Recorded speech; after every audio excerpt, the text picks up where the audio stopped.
وعلیکم سلام. یو ورور مجروح په نامه د میدان وردګ ولایت نه پوښتنه کړې ده. وی چې په استمنابلیت باندې روزه ماتیږي او ماتیږي خو کفاره سته که نسته ده. محترمه وروره، په استمنابلیت باندې روزه فاسده ګرځیږي، صرف قضایی ده ورباندې کفاره نشته ده. دی وی چې دلیل یې راته ووایه. محترمه، دا اجتهادي مسله ده، مونږه په روزه کې د حکمونو دپاره قصد کړی ده.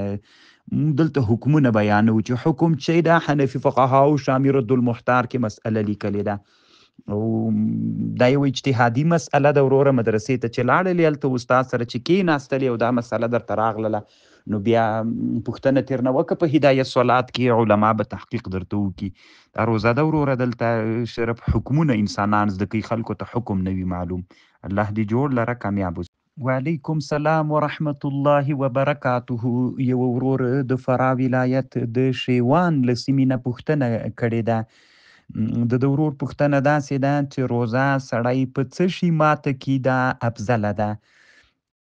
محترمه وروره، علما وی افضله دا ده چې سړی روزه په خرما او کجورو تمر باندې ماته کي. فإن لم تكن كتمر کجوري خرما نه ولا فعلى شيء من الحلاوه، بیا په خوږ شي باندې. فإن لم يكن فعلى الماء، بیا په اوبو باندې ماته کوله. فضيلة في الافطار على الملح كما يزعمه بعض الناس. بعضې خلک وایي په مالګه افضل ده، دوی وي دا کم اصل و فضیلت نه لري. الله دې جوړ لره، کامیاب اوسې وروره. وعلیکم سلام ورحمت الله وبرکاته. یو ورور محمد شریف په نامه د تخار ولایت نه پوښتنه کوي. دی وی چې د مونږ دلته یو امام د ډیر غریب او فقیر او مسکین سړی ده. دی وایي چې دغه امام چې ده شکر مرض لري، بیا د ورځې یوه ستنه کوي د دې په خاطر چې هغه شکر یې کنټرول وي. ډیر غریب سړی ده، نو دلته نور ملګرو ورته اراده کړې چې د موږ مونځ نه پسې کېږي. نو څه ګناه لري چې مونځ نه پسې کېږي؟ ګوره محترمه وروره، که بالفرض دا په حکومتي اداره کې یا یو امام علما وي او هغه امام کې اهلیت موجود وي، عذر یې نه وي، هغه د رزق یوه لاره وي، ته د لرې کولو دپاره لاره ورته برابروي، دا ناروا د اسلام کې. دا اهل سړی خپل جای نه لرې کول دا شرعا ناروا ده وروره، دا جواز نه لري. نو یو مسلمان په حق کې نو تا ته څه تاوان ده؟ او پیچکاري د عذر د وجې نه ده، مریض ته شرعا جواز لري. بیا د انسولین پیچکاري خو چې ده هغه بیخي ډېره لږ پیچکاري ده، نو روزه نه ورباندې ماتیږي. نو تاسې مونځ ولې نه پسې کیږي؟ الله دې دغسې انسانانو ته هدایت وکړي. وعلیکم سلام. یو ورور مولوي دادالله معتصم په نامه پوښتنه کړې. محترمه وروره، که ته خوابدی کېږې نه، مونږ په روزه کې حکمونه بیانوو. دا خیر ده، د عوام رونه هم شرعا حق لري. دغه کومه پوښتنه چې تا کړې دا د علمي میدان پوښتنه ده وروره. الله دې جوړ لره، جنتي سي. که بیا ډېر غواړې چې دې مسله باندې ته ځان پوه کړي چې ولې پیچکاري باندې روزه نه ماتیږي، داسې وکړه محترمه چې کتابونه وګوره.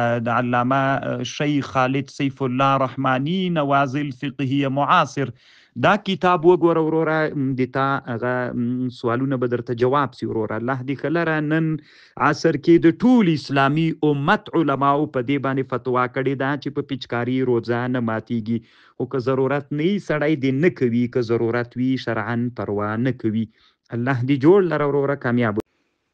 وعلیکم السلام ورحمت الله وبرکاته. یو ورور له هرات ولایت نه پوښتنه کړې. د ورور پوښتنه داسې ده، که چیرته یو سړی په مانځه کې د غوږونو ته هغه ونیسي، یعنی د ګوتې سرونه غوږونو نرمیو سره ونه جنګوي، نو څنګه ده؟ پروا نه کوي محترمه. اصل کې حذا اذنین راغلی.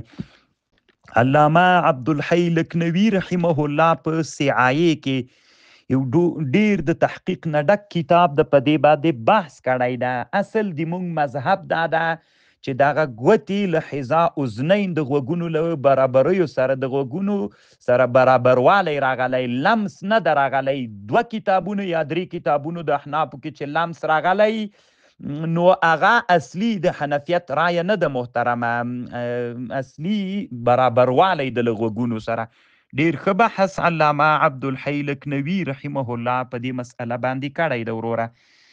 الله دې جوړ لره. ښه خبر ده چې غوږونو سره یې ولګوي، که یې ونه لګوي مشکل نه لري. الله دې جوړ لره، کامیاب اوسې.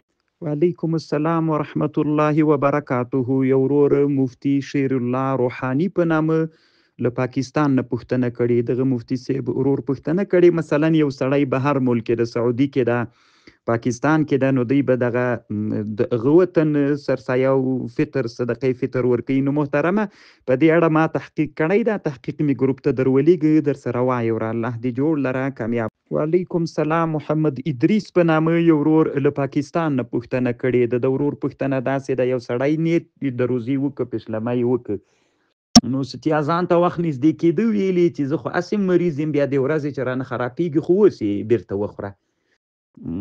نو پروا نه کوي محترمه چې رښتیاناً مریض وي، نو بیا خو مشکل نه لري. نیت دې کړی وي وروره، خدای مرض ده، د مرض د وجې نه دا دته عذر ده. الله دې ښه لره، کامیاب اوسې. وعلیکم سلام. یو ورور ابراهیم په نامه له هرات ولایت نه پوښتنه کړې. زه نه پوهېږم چې د انسانانو کې څومره ناعلمۍ لا وجود لري. دی وایي چې مثلا ته سحر خوراک کوي، اذان لا خلاصوی نه دی، نیمایي ته رسېدلی ده، نو د اذان وخت کې چې ته خوراک کوي دا څنګه ده؟ نو دا اذان که په خپل وخت باندې وي، نو تا خو روزه وخوړله وروره. الله دې جوړ لره. دا خطرناکه مسئله ده.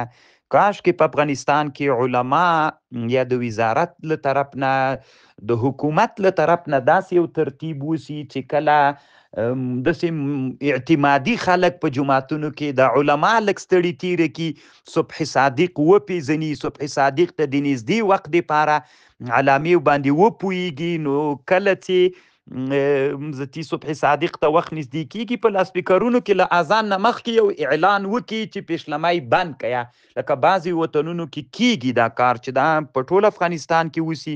د مسلمانان به له دغسې حالت نه وساتل سي. ډیر مسلمانان دغه پوښتنه کوي، نو چې پیشلمۍ بند کړي، زه تی به له هغه نه وروسته بیا اذان کوي چې کله صبح صادق داخل سي. ځکه د عوام داسې فکر کوي چې د اذان نه مخکې، نو اذان خو چې وخت داخل سي اذان کیږي، نو تا خو بیا روزه وخوړله. الله مو ښه لره ورونو، الله مو کامیابه. وعلیکم سلام. یو ورور پوښتنه کوي چې صلات تسبیح، محترمه یو سړی چې ثواب پسې ګرځي، نو جمع څه کوي په صلات تسبیح کې؟ صلات تسبیح په حدیث کې جمع نه ده راغلې محترمه، دا انفرادي لمونځ ده. په دې کې افضل دا ده چې تناوسي، نو جمع ته څه ضرورت ده وروره؟ یو وری چې فضیلت پسې ګرځي، نو بیا دې مانځه کې جمع نه ده راغلې وروره، دې مانځه کې دغسې تنهایی راغلې ده. الله دې ښه لره، کامیاب اوسه. وعلیکم سلام. یو ورور حذیفه په نامه د ایران د چابهار بندر نه پوښتنه کوي. د ورور پوښتنه داسې ده چې غاښ مې درد کوي، پنبه مې پکې ایښې ده، پروا نه کوي محترمه، دې سره اودس هغه ته تاوان، غسل ته خو تاوان نه کیږي، او وینه چې تیرځي بیا خو به ضرور اودس کوي وروره. الله دې ښه لره، کامیاب اوسې. وعلیکم سلام ورحمت الله وبرکاته. یو ورور له پاکستان نه پوښتنه کړې. د ورور پوښتنه داسې ده چې یو سړی په روزه کې دومره وږی سي چې عین خوله یا پښې کږیږي او لاسونه یې، نو محترمه نو دا خو مرض ده وروره. دومره حالت ته چې سړي باندې لوږه راسي، نو دا تقریبا د مرض په تعریف کې راځي وروره. دته خوړل جایز دي، الله مکړه چې دا سبب د فلج ورته ونه ګرځېږي.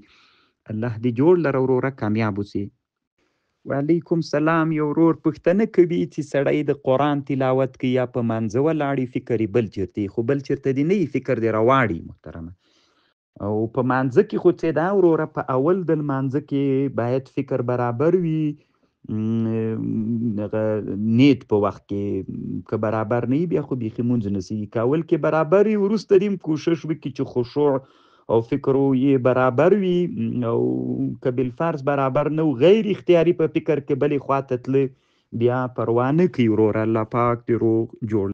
وعلیکم سلام. یو ورور پوښتنه کړې ده چې افغانستان کې یو د وړي جومات یو د زمي جومات وي. جومات ته دواړو کې محترمه تراویح دواړو کې صحیح کیږي، ځکه دواړه جوماتونه دي، دواړه وقف دي د جومات لپاره، دواړو کې تراویح کیږي.